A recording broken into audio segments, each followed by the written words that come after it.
বন্ধুরা, আমি আবার চলে এসেছি একটা নতুন মিনি ভ্লগ নিয়ে। তো কেমন আছো তোমরা সবাই? আশা করছি তোমরা সবাই খুব ভালো আছো, আমিও খুব ভালো আছি। তো এই দেখো, আজ দিদি বানাচ্ছিল হচ্ছে কি ডিমের টোস্ট। দিদি যখন বাড়িতে আসে তখন এরকম খাবার প্রায়ই বানায়, কিন্তু আমার সেগুলোর ভিডিও করা হয় না। হয় খাবার পর মনে পড়েছে, বা সে সময় হয়তো আমি থাকিনি, মানে এরকম অনেকবার হয়েছে। আমি কিন্তু এরকম খাবার বানাই না। আমি শুধু চাউমিনটুকুই বানাই। কারণ বাকি খাবারগুলো যখন আমি বানাতে যাই, আমার মনের মতো তো একদম হয় না। তো আমার একদম ভালোও লাগে না।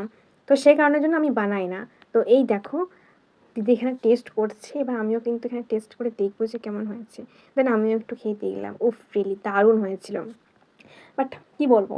আমি কিন্তু খেতেই এসেছি মনে হয়। দেন বিকেল দিক করে আমি আর আমার মেয়ে দিদি চলে গিয়েছিলাম আমার বড়দির বাড়িতে, এবং দিদি এসেছিল। এই দেখো আমাদের জন্য খাবার নিয়ে এসেছে, chow mein, chicken lollipop. But chicken ললিপপের ভিডিও আমি করতে ভুলে গেছিলাম। লাস্টের দিক করে মনে পড়ে যে ভিডিও করতেও হতো। যাই হোক, এবার কিন্তু আমরা বাড়ি যাবো। তো আজ পর্যন্ত ভিডিও এতটাই। ভালো লাগলে লাইক করো। বাই।